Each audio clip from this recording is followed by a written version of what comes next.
You're listening to the ESO Network, your station for all things geek.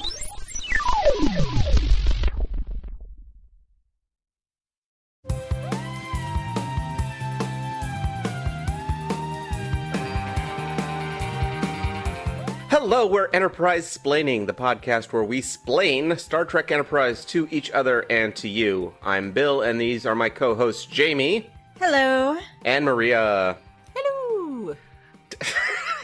Oh, I'm sorry, Mrs. Doubtfire is here. What happened to Maria?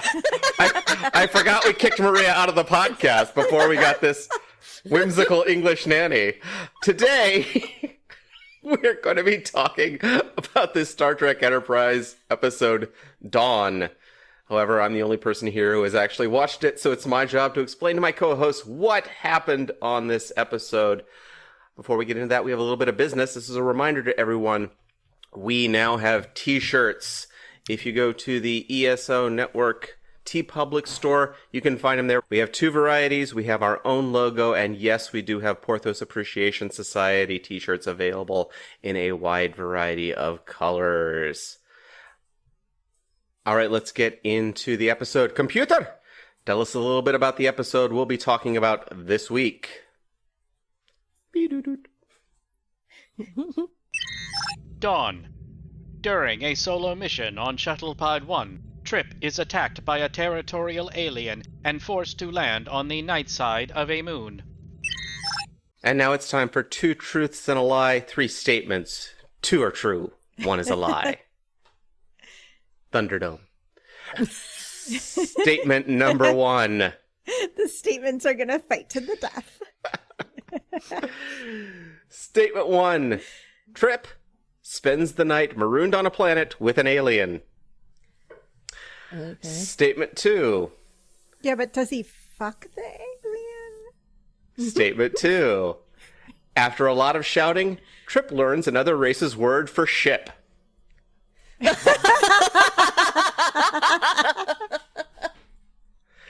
Statement number 3. Trip gets pregnant. No. Okay, absolutely not. There is no way Trip is getting pregnant again. No. Statement 3 is a lie. That is absolutely... There's no way. There's no way. No. Cold open. Trip has a well, it looks like a pillow stuffed under his shirt. No, that doesn't. What if Trip getting pregnant is like Lux Troy coming back every season, or like every they're just like every season he finds a way to get pregnant. God, that'd be incredible, though. You have no idea. And then we'd be like, "Oh, is this the Trip pregnancy episode of the season?" You have no idea how much time I spent trying to write a statement that Luxana Troy shows up that made it sound believable. Yeah, I'm with Jamie. No I don't think Trip gets pregnant. Yeah, okay. Trip is I not wanted getting to, pregnant, but I don't Bill. think that's how it's going to be. What's this? It looks like the end of the Bat Chums podcast. Holy recap! We just reviewed 1 season and a half of the Batman 66 series. There's still so many fun episodes to go. But wait, it looks like there's one thing that can save us. Magic Batman. Catch Drew, Mike, and Magic Batman on YouTube, the ESO Network, or wherever fine podcasts are found. Bat Chums are ready to move out. Don't worry, the worst is yet to come. Cold open. Trip be shuttling. He is in Shuttle Pod 1, and he is flying by a beautiful vista of several beautiful-looking planets. It's kind of an amazing shot here. He narrates that this is the perfect place to test out the new autopilot program because all the planets make it a very complex place to drive around. They're doing a self-driving car test, and it goes about as well. He narrates to Travis that pretty soon they probably won't even need pilots. Archer comes in to tell him that they're detecting problems, but his transmission gets garbled, and out of nowhere, another spacecraft shows up and just starts shooting. Pew, pew, pew! Trip's in trouble. He apologizes to Travis and says he could actually use a good pilot right now. Then something goes wrong with the ship engines as the other ship continues shooting at him, and so he records Trip is in by his himself message. Yes, in he the is. Shuttle. Okay. Yep. He leaves a message for Enterprise that he's going to attempt a crash landing thrusters only as his main engines are not working. We've got faith, which means it's time for Jamie's Diane Warren update of the week. All right. A lot of stuff has been happening with Diane Warren, so I'm just going to do a quick lightning round. Oh, and for any new listeners, just to let you know what this is, Diane Warren is the writer of the theme song to Enterprise, so that's why we have the Diane Warren segment. All right, so quick lightning round. She got a new pet. It's a bird named Charlie. The Disney show, I've talked about it previously, which she pitched to Disney, which she's writing all the music for, aired its first episode a couple days ago at the time we're recording this. It's a Disney sitcom about like a band of middle school girls. She has some new songs out. The first is a song sung by Erelena Ara. And if you're like, who is that? She's Albanian, but she's an Albanian pop girl who is not Dua Lipa, Bibi Rexha, or Rita Ora. Totally different Albanian pop girl. She represented Albania in Eurovision, but in 2020 when they didn't have Eurovision. So she has another new song out called Pain of Losing You that's sung by the band The Yachtly Crew. And if you're like, Jamie, who's the Yachtly Crew? It is a yacht rock cover band that wears nautical attire while performing. Oh, God. That was my assumption as soon as you said that.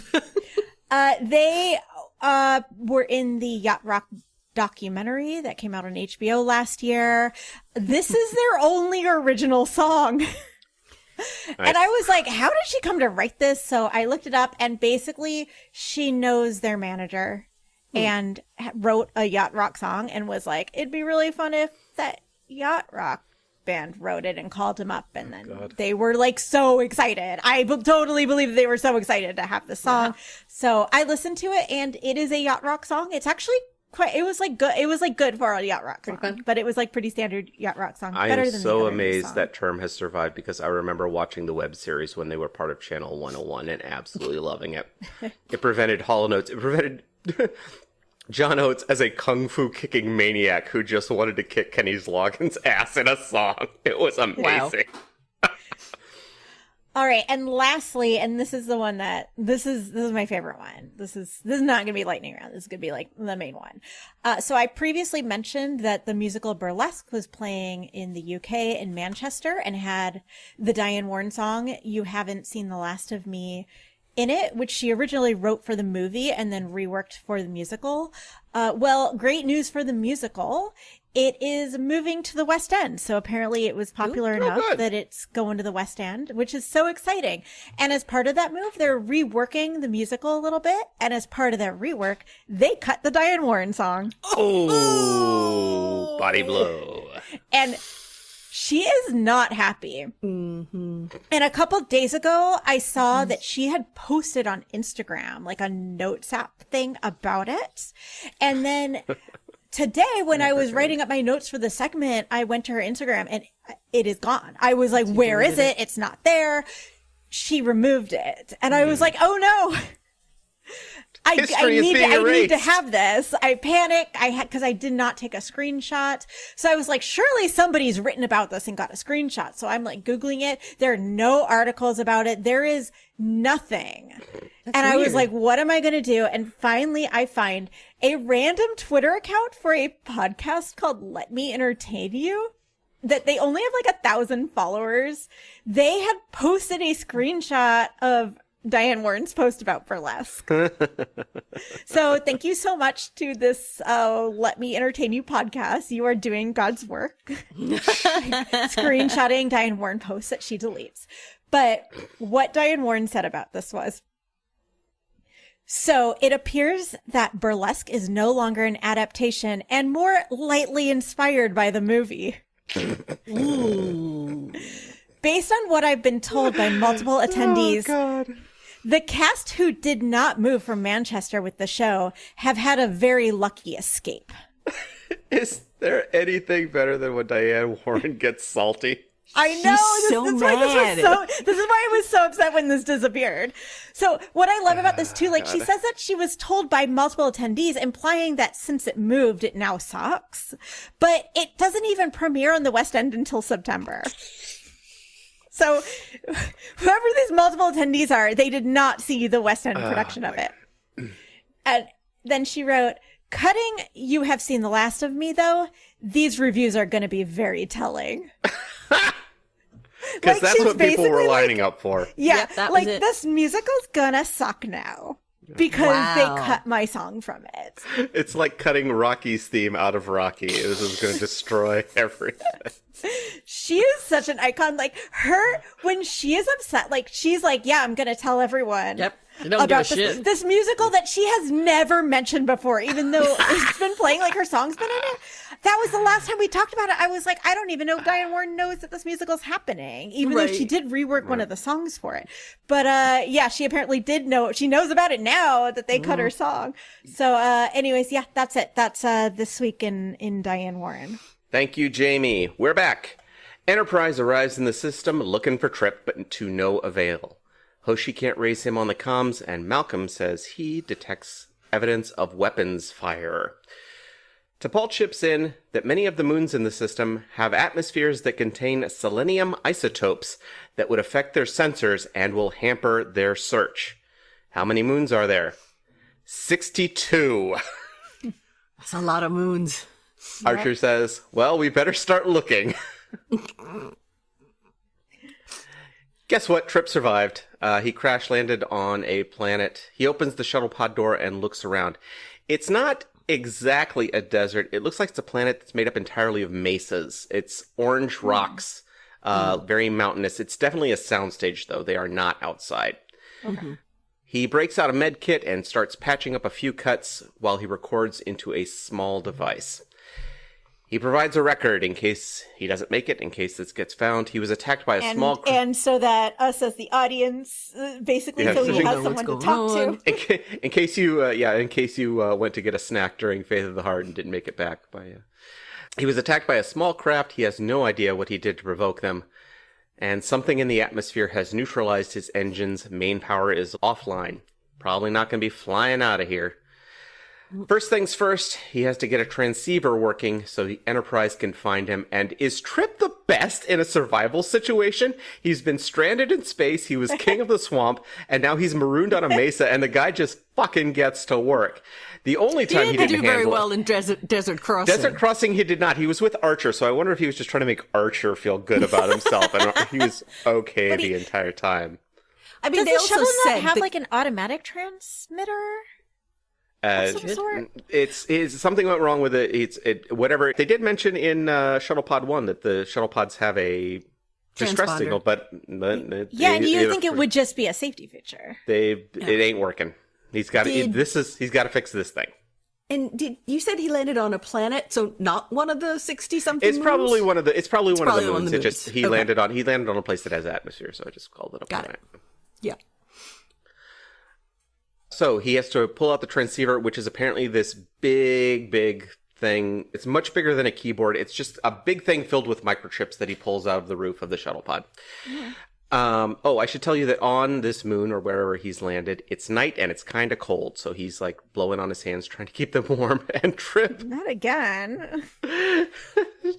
Trip takes this piece of electronic equipment outside, starts a fire, and is doing delicate work next to the fire outside, which seems like a bad idea because of all the sand, dirt, and soot. But And he has power in the shuttle pod, right? So he has some light? Not really. He only has. I mean, he has devices. Basically, is what it comes down to. The tools that he's using. Like one is emitting a little bit of light, but it primarily looks like he's using the fire for light. Okay, so that might be why he might not have a choice. Maybe, yeah. He must be so happy that Malcolm's not with him this time. Oh my god, for real. We are so happy that Malcolm's not with him. While he's working on this and trying to keep his hands warm, he keeps messing up because his hands are so cold that he can't get it. He can't do the work that he wants to do. He hears a rustling sound. Something's moving. So he puts this delicate piece of electronics on the ground and reaches into his toolbox and he pulls out a big hexagonal bar. I have no idea what this could be a tool for. There are no attachments. I don't know if It's a stick. it's just a big hexagonal stick. And the next scene, he has a flashlight. It's like, oh, it must have been his flashlight. No, he's got the flashlight in his other hand and he's just carrying this big bar around with him. I'm really looking forward to a future episode where Trip's working on something. He's like, hand me the giant metal stick, please. Whacks at something. Lower Decks, why did you never explain this to us? With flashlight in hand, he goes out to investigate, and holy shit, someone is shooting at him. It's a big alien we have never seen before who shouts at him and fires again. Trip runs his ass back to the shuttle pod and slams the door shut. After a moment, he looks out the window and notices something. Son of a bitch stole my transceiver! Son of a bitch! I will say, we get just a brief look at the alien here. We'll see him more later. He looks pretty gnarly. His face is green and scaly with lots of little horns. He kind of looks like a crocodile man. Oh, cool. He's got pointy teeth, too. Ooh. Back in space, another ship has arrived. T'Pol informs Archer that it's an Arconian military vessel. Archer says, "You've met them?" And T'Pol, very icy, says, "No, but I'm aware of their reputation. If they think we're in their territory, we should proceed with extreme caution." Have you guys, as more Trek experts than me, is this are these aliens we've heard of? As far as I know, these guys are brand new. Okay. I haven't seen. They look like baby Jem'Hadar. Like their faces aren't as built out, but they look like crocodile men. So as far as I know, these guys are new. They get a hail. The Arconian captain tells Archer that Enterprise is in an unauthorized area and they must leave immediately. Archer gets stern and says, "And you are?" We get the captain's name, but I'm just going to call him Captain Crocodile. And he has orders to destroy any vessel that violates their territory. Oh, God, not again. Archer takes a stern tone, introduces himself, and says that they were unaware the system was claimed. Suddenly, Captain Crocodile says, "Why is there a Vulcan on your bridge?" Subcommander T'Pol is my science officer. "Turn your ship around." Archer explains that his precious Florida boy is missing, and that there's evidence of weapon fire. "Was it one of yours?" "We sent a patrol ship to intercept your vessel. He is also missing." Archer suggests that they work together, and then Enterprise will happily leave. When, I guess, Trip, I assume, was shooting back at the vessel that was shooting him. You know, they using the say shuttle? later they exchanged fire. I don't think the shuttle pods are armed, though. Are they?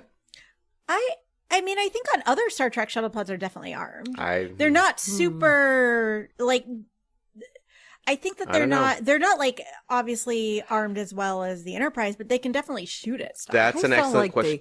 That's an excellent question. I do not remember Trip shooting back at this guy, but when you guys watch it, keep an eye out for that. Let me know if I just missed it. Because I assume that the other ship maybe also crashed if it also went missing and the guys on the planet. The Arconian captain says, "If your shuttle did encounter my patrol ship, your crewman is already dead." Archer refuses to leave until he knows what happens. And now, it seems we have a similar problem. We can work together so that the sooner we get started, the sooner we can leave. Archer, I wonder how well this is going to go. Yeah, does anything about these other aliens make you think they're going to want to work together with you? Back on the planet, it's still night and Trip be sneaking. He finds the alien camp, but as he closes in on him, Trip trips! Oh, And no. this is good news because as he falls, he kicks up some dust, revealing a laser tripwire that he almost, tripped. I'm going to be saying trip a lot in the next minute and a half, so just get used to that. Buckling in, sir. So there's some kind of laser tripwire. Trip sees that the alien is fussing about with the transceiver, and Trip scurries off. Back at the shuttle pod, Trip makes another recording, and he's working on a little device that's attached to his recording device. He recognizes the ship as the one that fired on him, and figures his engines are out too. If he'd brought a universal translator along, I could just explain to him that I'm just trying to get out of here, same as him.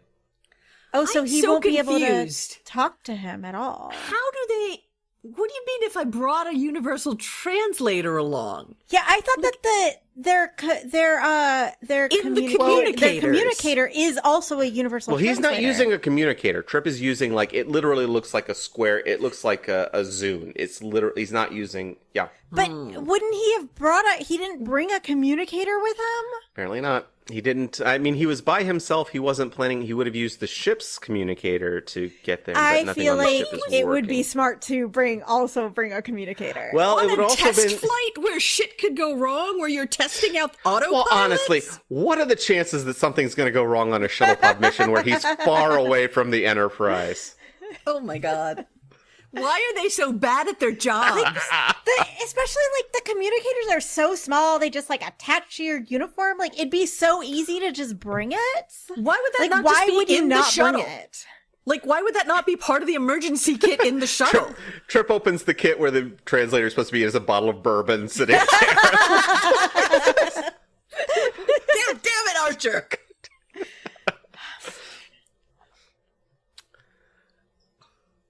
One good piece of news is starting to warm up a little. Dawn is coming. Trip says the title. Meanwhile, the Arconian is futzing around with Trip's transceiver, which he literally has on the ground next to the fire. Like, Trip was sitting with the transceiver on his lap. This guy is literally on the ground next to the fire. He's not having much luck either, but I can't imagine why. Suddenly, he hears Trip's voice in the distance. I'm coming out now. I'm not armed. I won't hurt you. The Arconian pulls out a pistol and goes off to investigate, and just as he leaves, seconds after he leaves, Trip runs into the camp and picks up the transceiver while we still hear Trip talking. It was a trick! A Trip trick! He hooked up his recorder to a speaker, which is now him reciting Mary Had a Little Lamb. The Arconian runs back, but trips and sets off his own alarm, alerting Trip, who has weirdly still standing there with the transceiver. Trip runs off to hide, though, as soon as he hears the alarm. They're called Arconians? Arconians. Isn't that the name of the building and only Murders in the Building? Yes. Oh, wow, what a weird the coincidence. Arconia. I love like that this is like a crossover with only murders. The Arconian starts looking around his own camp when Trip rushes out of the alien shuttlecraft and knocks him over. Trip grabs the pistol. The alien hisses something alien and Trip says, "Nice to meet you too. I don't want to hurt you. I just want my transceiver back." But then the alien spins around like a breakdancer, knocks Trip over, gets his gun back, and shoots Trip in the stomach. Oh, shit! Trip was Also, I'm not prepared for this. These other aliens, I'm surprised that they also don't have a universal translator. Trip actually at one point asks him if he brought one along, and there is no universal Like translator. they went on this out planet. there was like a ship in a territory. They went out to confront the ship. Maybe they would have had to hail. They didn't bother to bring anything to again, be able to talk to them. The fix might be that it was built into the ship system, and they would have used that. But the ships don't have main power. Okay. Okay. Is this a Darmok situation? You've nailed it, Maria. This is the Enterprise version of Darmok. I'm sure it's going to be just as good as that absolutely brilliant episode. Strap yourself in, because we're going there. Oh no. Back from a commercial break, Trip is tied up but alive. Trip and the alien shout at each other. They're going to be doing that a lot, but it's obvious that he wants Trip to fix the equipment. Trip says he can't, it's broken, and this goes on and on for a bit, and then Trip figures out that the alien wants him to fix the alien's transceiver. Kushka, says the alien. Kushka to you too, and the alien does not like that. And the Arconian holds his pistol to Trip's throat. Oh, Lord. Trip explains calmly to someone who cannot understand him that he can't fix anything if he's dead, and the alien will have to untie him. Alien cuts him loose. Back on Enterprise, they've searched 6 moons, no luck. 6 out of 63 or something, right? There's a lot of moons. 62. Right? Okay, great. The Arconians have apparently agreed to help them search, but they don't have anything to report. Archer is still pissed. This is their territory. They could have called for more ships. T'Pol says, they don't trust us. And I'm like, if they don't trust you, wouldn't it make more sense for them to have more ships? More ships, in the area? Mm-hmm. T'Pol adds, the reason they don't trust Enterprise is because she's Vulcan. She explains. They made first contact with the Arconians nearly 100 years ago after they developed warp drive. But from the beginning, relations were difficult. The humans accepted Vulcan guidance, diplomatic and cultural exchanges. The Arconians were suspicious and deceitful. So the Vulcans met a race where things went worse than the humans. Oh. They were more suspicious and more deceitful than the humans, which is saying something. My second thought was, well, maybe they just realized quicker how much the Vulcans suck. Yeah. Wait, like, you guys are just lying to us. You've overthrown how many governments on other planets?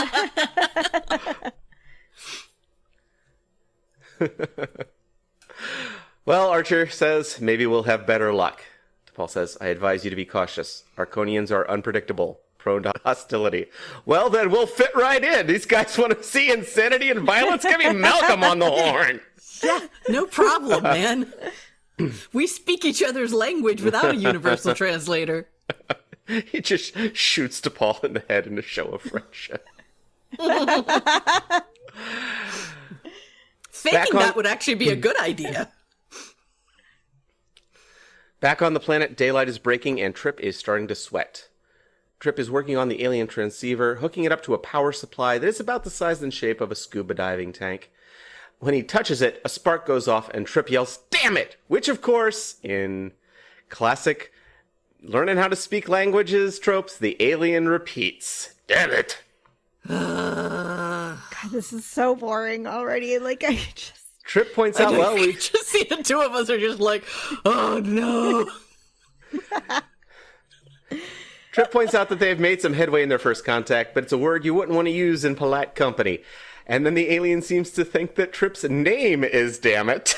Of course. This is like so cliche. Excellent. And Trip corrects him using the classic "me Tarzan, you Jane" hand gesture. Trip. Asshole. Alien gets it and introduces himself as Zokan. As Selena Gomez. Sorry, I thought we were in the Arconia. Oh, I forgot to mention the alien is played by Selena Gomez. I think I have an idea for the name of this episode. And this is when I realized we're in for the Enterprise version of Darmok, and I cannot wait to hear what epic story about living in Florida Trip is going to have to tell him. Well, now that we've been properly introduced, how about some water because it's getting kind of hot? Trip makes the classic drinky motion to indicate that he wants something to drink, and to his credit, Zokan tosses him a canteen. Trip takes a swig and immediately spits it out and throws the canteen away, which freaks the alien out. Yeah, as like he rushes to save what looks like motor oil from spilling out onto the ground. Yeah, like, don't throw like... Also, But just don't clearly- drink it without checking it, jackass. Yeah, no sniff. Yeah, like, give a little taste or something first, but definitely whatever you do, even if it, like, maybe it's something that you as a human your body can't process it, but don't throw it on the ground. Clearly this other alien can process it and, like, needs this. Yeah, Trip it was has not a drop, it literally was a met- throw.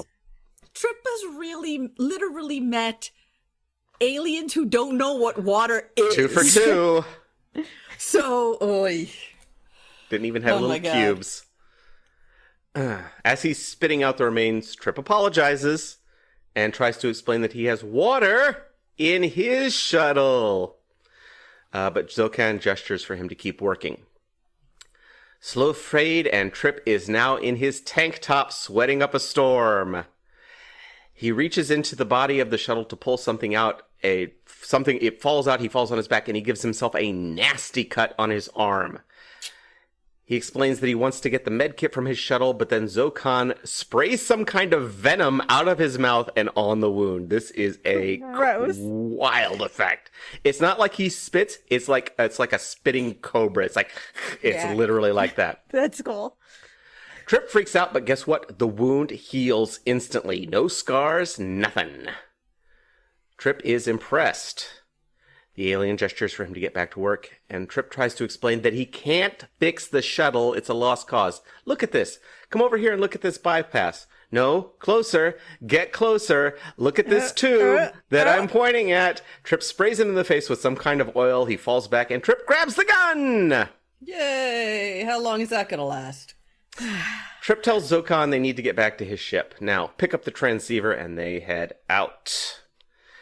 Back on the Enterprise. Wait, his name is Zokon? Zokon the Arconian? There's a hyphen. I'm sorry, I'm skipping. There's like a little apostrophe. Zokon. Oh, okay. Fine. Zakon. Still, Zokon the Arconian. Well, it's an alien. He's got an alien name. Or you want to be called Steve? I suppose it's. I'm amazed, frankly. From Earth. I'm just saying amazed. that they're very good at like giving us funny, like Clang the Klingon. No. Zokon the Arconian. Like, yeah. Oh yeah, there is that. I'm actually surprised now that I think about it, Trip didn't give him like an American name like George Washington. Like he didn't like just give him something to call him. Trip would do something like that. Yeah. Back on the Enterprise, DePaul calls Archer over to her science station and shows him a thermokinetic analysis of the moons. And Archer's like, what? It's a little map showing how the moons orbit. Each of them undergoes extreme temperature variations during their orbits. At night, it can get down to 10 below. Well, that doesn't sound so bad, says Archer. And during the day, the temperature can rise to 170 degrees. I was waiting for that. I really hope that's Fahrenheit and not centigrade. But not great either way. I was just thinking that. I was like, oh no. I assume they're talking Fahrenheit here. We better hope Trip landed on the night side and that we find him before the sun rises. Back on the planet, Trip has Zokon tied up. Don't give me that look. You started this. And he treats himself to some water. And a little energy bar. It looks like a little chocolate wafer, a little thing there. And he offers some to Zokon. He takes a bite and then spits it out, saying, Nakto. Trip repeats that, saying, I couldn't agree more. And then he starts saying, Vedos, which Trip initially thinks means food. But he quickly realizes it means ship. Trip learns the word for ship. Oh, good for him. He's going to be so excited to tell Hoshi when he gets back.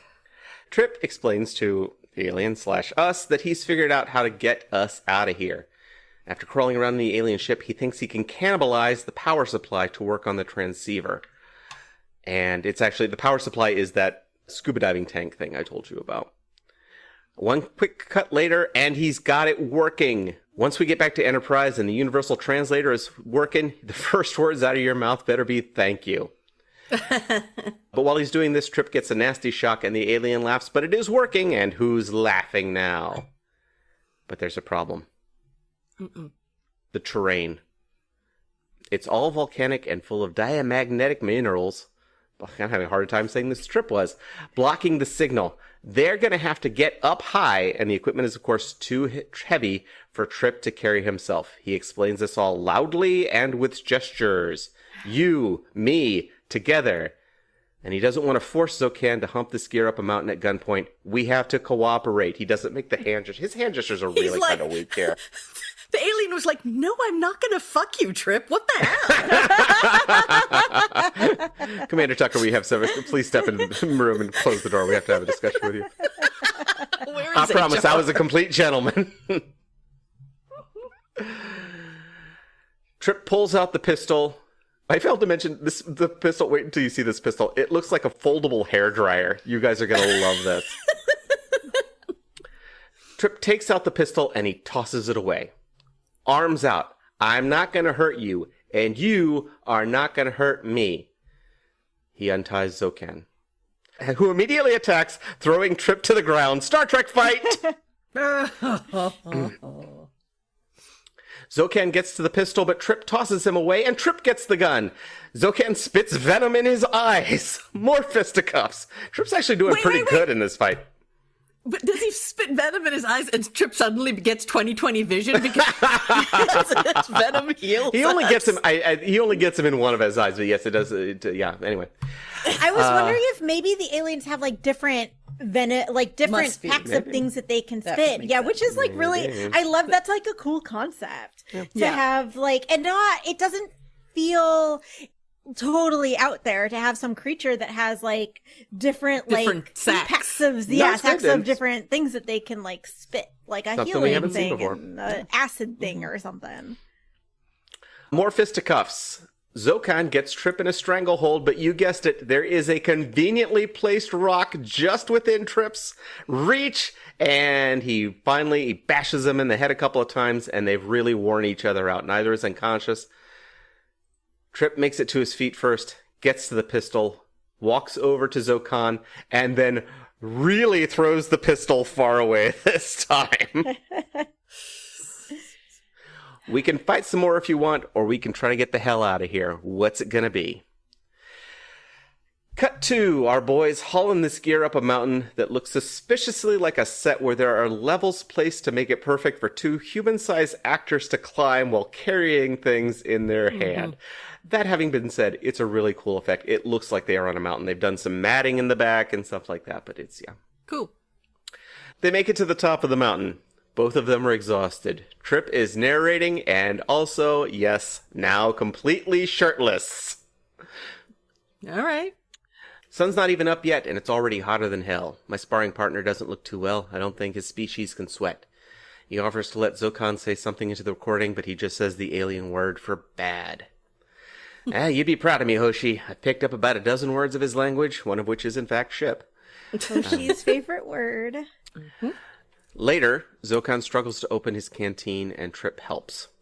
He then lies down in the only piece of shade available, a tiny little piece of scrub brush. Now, I realize that they're super tired, but they are at the top of this mountain. They could go to the other side. Granted, it's going to be ambient hot, but they wouldn't be in direct sunlight. Right, they wouldn't be in direct sunlight. Just a thought. We cut to later, sun's up and the boys are hurting. Trip pours the last dregs of Zokan's canteen into his mouth and struggles to keep him awake. Things are looking grim, but suddenly... Tucker! Hoshi! It's working! They get a clear signal, and Trip tells them not to send a shuttle pod. There's something in the atmosphere. Yes, we know. But we don't think it will interfere with the transporter. I'm not alone. God, the fucking Did Hoshi say this? Is Hoshi talking It's about? Archer. No, it's Archer. Okay. Archer. As soon as they come on, Archer takes over. I'm not alone, Captain. He goes, we know. The Arconians helped us find you. Prepare the transporter. I wouldn't do that, Captain. It's Phlox, who is weirdly on the bridge. I don't know that... I assume Phlox has been on the bridge at some point in the show. I really couldn't... Yeah, I'm trying to think. I can't think of a He's time not where he usually has on the been. bridge. He's there. I've been analyzing the Arconian physiology. Their endocrine system seems to be very sensitive to temperature fluctuations. If he's dehydrated, it's causing acute cellular breakdown. Transporting him would almost certainly be fatal. Okay, new plan. We transport Trip back while we figure out how to save the alien, and you think Trip's gonna take that deal? Hell Nope. no. Although, frankly, I'm not sure how he could stop them from transporting him back. He just starts running up and down. Like, you can't catch me.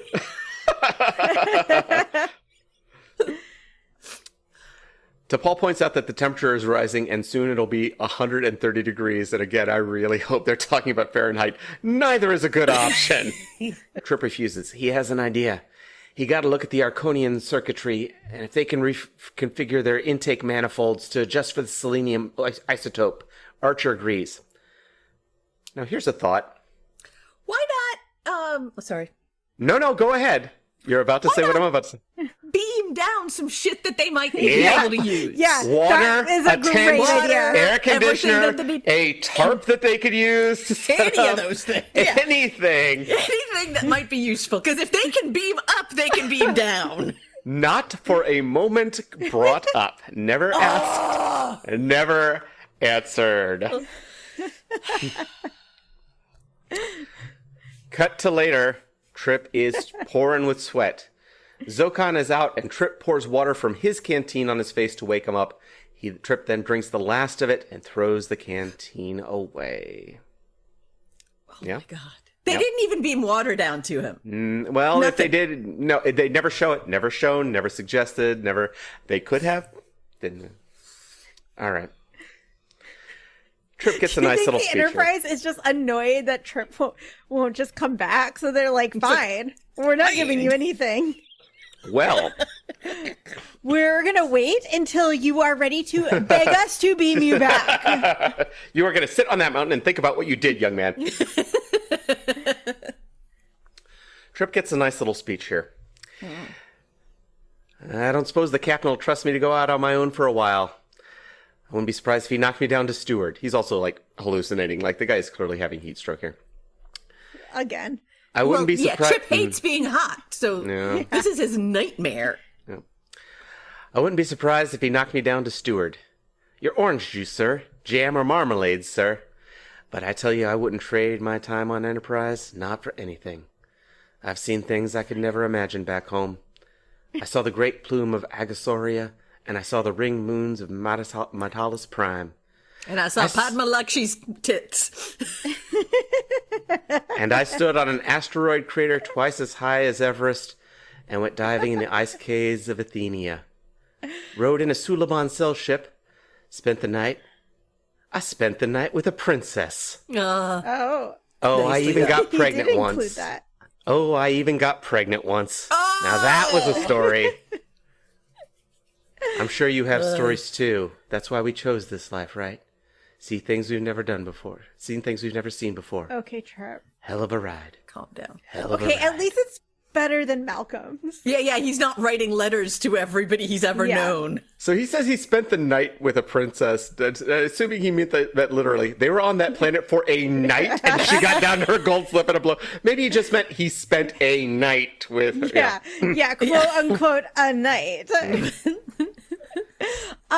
Okay, at this point when he's like, I'm literally about to die, he's writing his death message. I feel like you asked to be beamed up. You're like, Anyway. and you know what? I am not going to sit here and die with this other alien. In the middle of all this reverie, all is lost when they notice something. Bateaus! A ship! They're rescued! It is an alien shuttlecraft. We are back on the Enterprise. Captain Crocodile enters Archer's ready room escorted by T'Pol. For some reason, the alien shuttlecraft which came down took Zokan to the Enterprise medbay, where he is responding well to Phlox's treatment What? and will be ready to leave in a few hours. I was going to say, I was even surprised that they brought Trip back. Like, you'd think they would just bring Trip to their That would ship be and rude. kill him and Just dine with him. take your guy, let them beam Trip back. But they are rude. Like, we know that they're rude, right? Well- like, But they've kind of Well- made friends now. But now this is really Anyway. confusing. Why would they bring the other guy to... The only explanation is they Enterprise? don't have doctors. Right, on they their don't have a ship. doctor Yeah, on maybe their they ship. like don't have like a real med This bay. Arconian ship left before they were ready and didn't have a full complement. You don't say. Who would do Anyway, that? Zokan will be ready to leave the Enterprise in a few hours. And your crewman, the commander asks. Tired and sunburned, but doing fine. He is not tired and sunburned. That guy needs to be, Trip needs to be on an IV drip. And yeah. Yeah. Zashar says, I'm sorry, the captain's name is Zashar. He says, if I discovered that my pilot fired on your shuttle without provocation, he'll be disciplined. Trip has a way of bringing that out in people. Yeah, tell me about it, says T'Pol. We don't say any of that. Paul's like, no, it's fine, really. We understand. Archer plays the nice guy card. He says, it was a misunderstanding. I hope we can avoid them in the future. Zashar says, I expect you to leave this system immediately, as we agreed. He then leaves.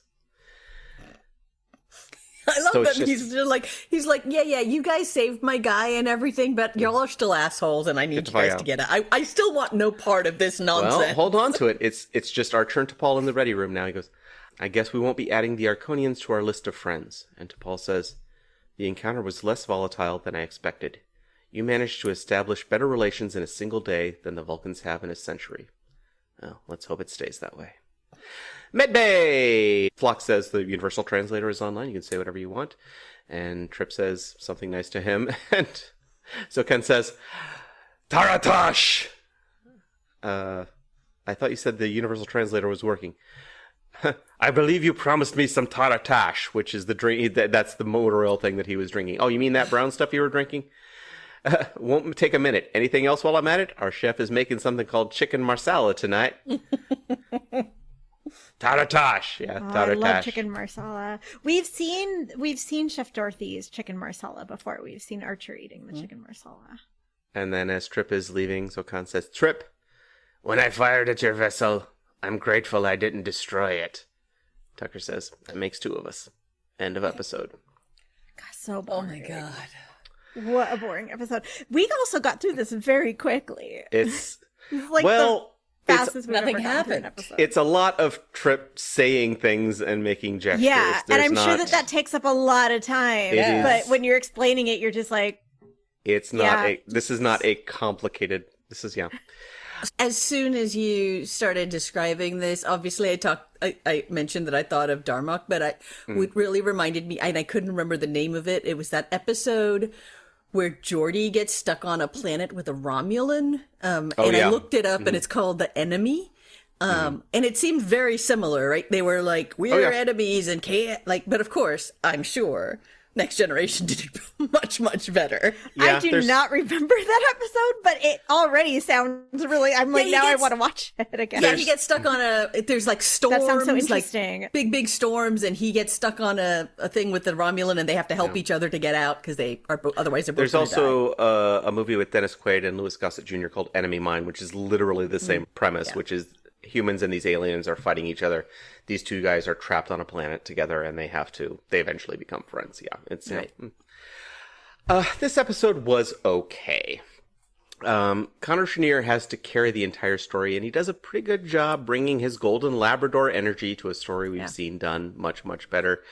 Zokan doesn't have much of a personality, so there's not a lot of chemistry. And let me say this. If the alien soldier had been a hot chick, this would have been so much more fun. Mash this up with Precious Cargo and give me Padma Lakshmi kicking his ass it would be and good. not having to say lines in English. This would have been an amazing episode. That's a great point. Yeah, you're probably right.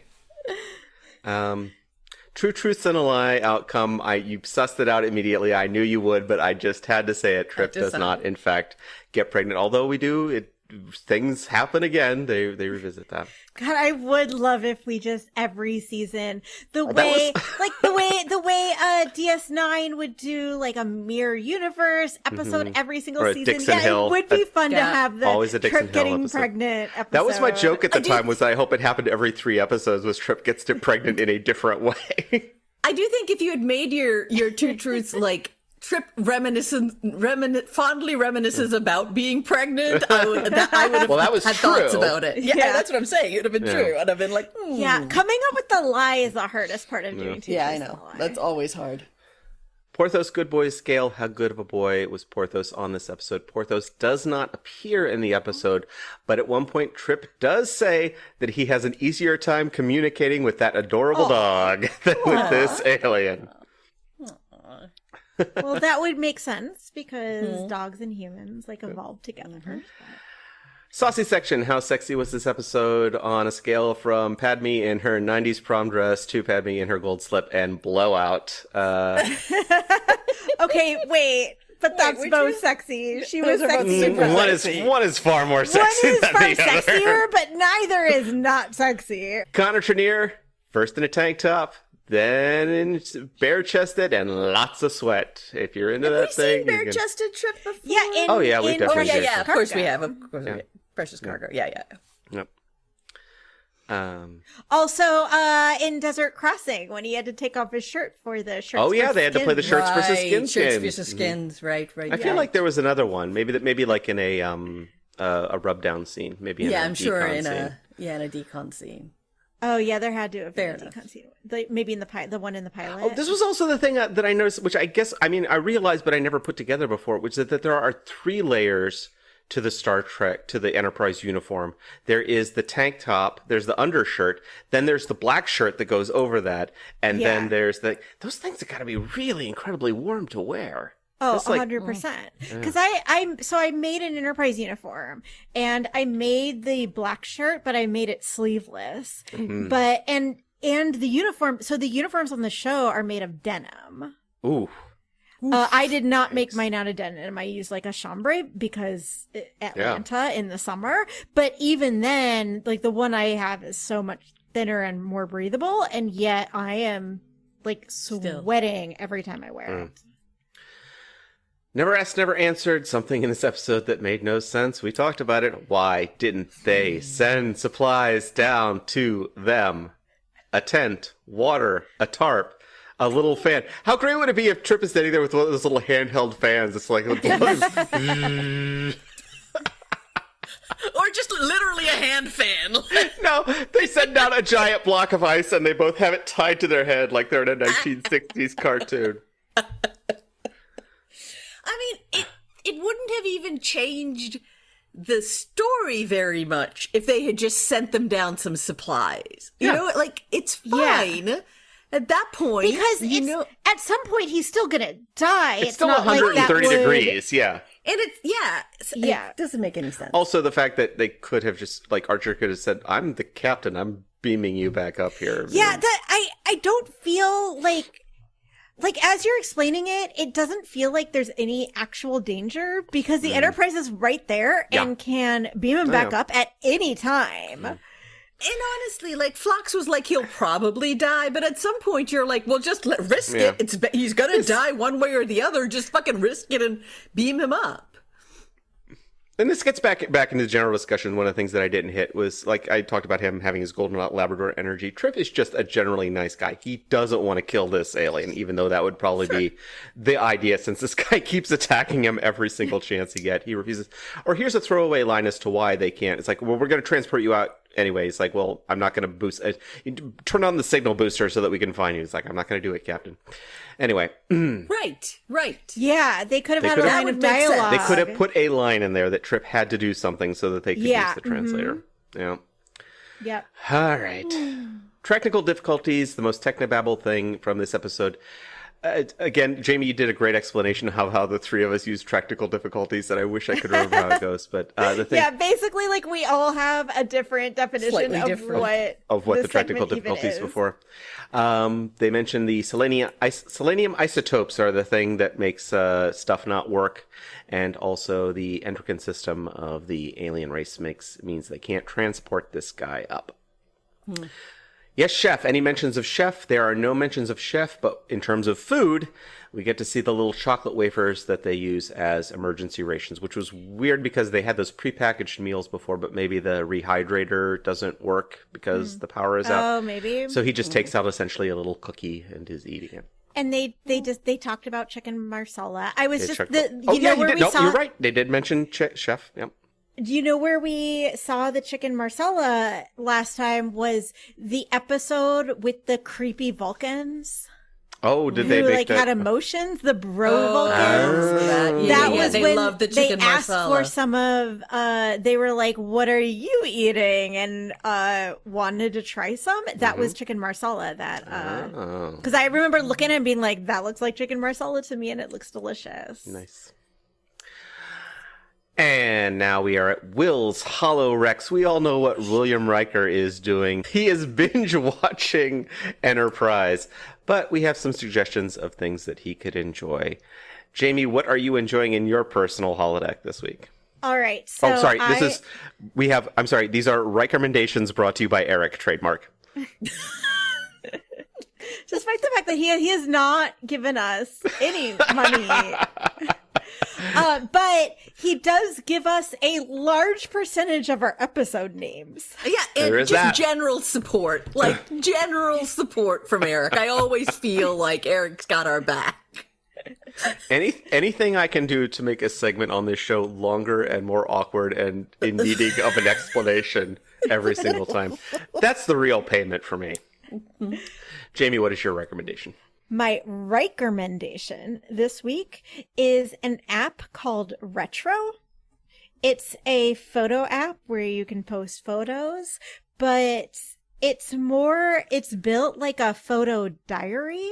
So like if you post a photo that has old metadata that like from last year, it won't even like show up in the front because it sort of goes into last year. But it's just for like posting photos each day, a couple photos a week of like what you're up to. And then you can follow all your friends and see what they're up to. And it really like now I feel like most photo social media apps kind of suck now. Like I don't want to post stuff. Nobody, I know I don't want to post anything on Facebook these days. Even Instagram, I like it's got to be a really high bar for me to post on Instagram.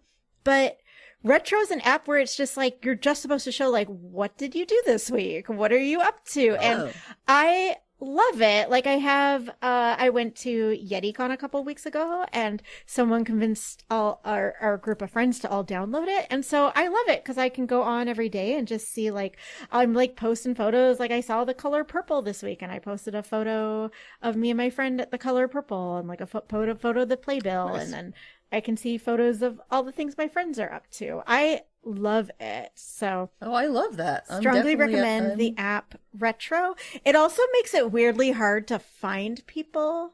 You really have to like have another person who you know has the app and you're like specifically looking for them.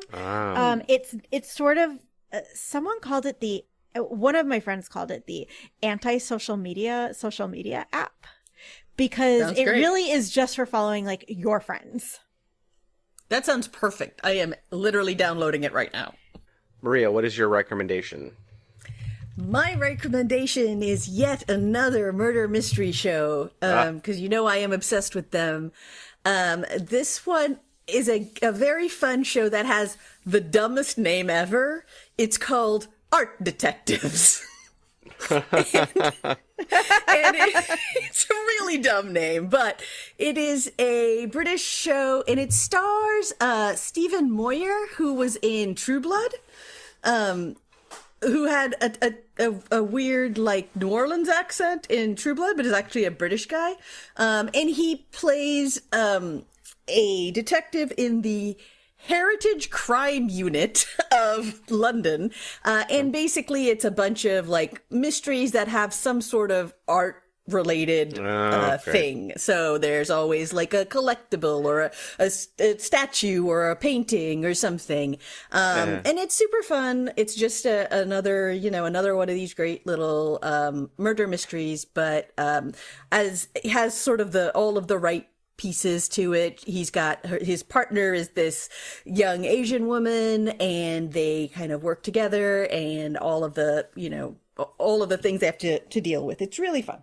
Art Detectives. It's on Acorn if you have that. So that's Is this the art history version of one of my favorite detective shows, Rosemary and Thyme, where every week they solve gardening related murders? Yes, that's exactly right. Somehow there's always like some crazy fraud that happens, and there also happens to be a murder. Like, it's great. My recommendation is a movie from 1986 that I just rewatched for the first time in a long time. I love it so much. The Name of the Rose, based on the novel by Umberto Eco. It is... When is this? It is set in the early 14th century in a monastery where various groups of monks are convening for a religious trial / discussion, and mysterious murders start happening. Dun dun dun. Is it the devil? Well, probably not.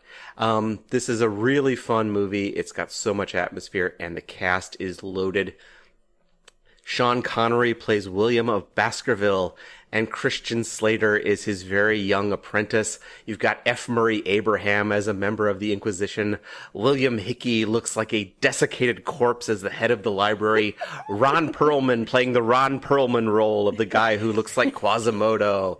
This is so fantastic. It's just great and fun and has so much atmosphere. And then smack dab in the middle of it is an unexpected sex scene that is so incredibly hot. I cannot believe it. When I saw this movie when I was young, I went into this blind. It's like, oh, this is really atmospheric. Holy crap! I'm pretty sure I did the same thing. I can't remember. I saw it years and years and years ago, but I'm pretty sure I was like, "Oh, hello, what?" Yeah. Now you think it's all these monks. No, this is a heterosexual scene, and guess what? There's an undernourished peasant woman who lives near this monastery who apparently has access to a SoloFlex machine and can do a lot of workouts because let me tell you. So, The Name of the Rose from 1986. You can also read the book. Book's very good too. Sweet. Books, check it out. Our recommendation. Books. Consider them. For more, check out your local library. And that's the episode. Thank you for listening. Next week, we'll revisit this episode as a second contact and hear Maria and Jamie's thoughts once they've actually watched the episode. I'm sure we're going to have a very insightful discussion about all of the nuances that I've missed in this episode. About the nuances that I have missed in this podcast episode. They should have never let Padme Lakshmi write this episode. Anyway, and in 2 weeks' time, we will listen to Maria Enterprise explain to us the episode Stigma. Thanks to K.O. Myers at Particulate Media for sound assistance, to our friend David for our beautiful cover art, and to John Stephen King for being the voice of our computer. If you liked the show, please rate, review, and subscribe on your podcast app of choice. And seriously, do this. You don't have to write a full big description. Just take a second, give us a rating. That's what we need. That's all we're asking for. And tell your friends about it. We really appreciate it. You can follow us on Instagram and Facebook as @EnterpriseSplaining and on Blue Sky as @EnterpriseSplain. You can also email us any comments and questions. Such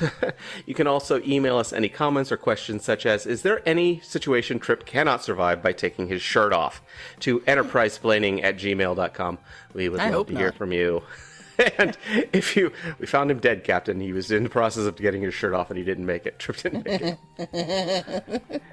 If you want to support this podcast, you can find us on Buy Me a Coffee as Enterprise-Splaining. We will see you next week. Bye. Bye.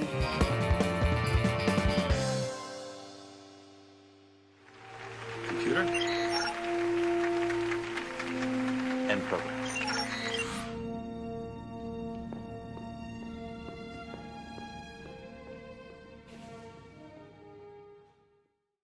What is happening to your cat? She's in my jacket. She likes to go in jackets. Now she's gonna go in the other side of my jacket. Like a cat. Jesus. Yep, this is what she does. She's in my jacket. Okay, sorry, you can continue. This is normal for me. It's just, guys, she's like fully inside my jacket. Yeah, I can right see. now. She's disappeared entirely. All right, you can continue, Bill. They make it to the top of the mountain. Both of them are exhausted. I was waiting. She's like, sorry. From inside the jacket. Bobby, do not attack me when I'm trying. Okay, I think she's done. I'm just gonna put my arms over here. Oh God, what's the cat's name on the worm? Oh, Pussyfoot, the big dog that has like the little kitten, and he puts the kitten on his back, and the cat is just like making a bed out of the dog's. She's in here somewhere. You can see her little. Okay. Ow. Okay, Jamie. you can go. I'll stop. I'll be quiet.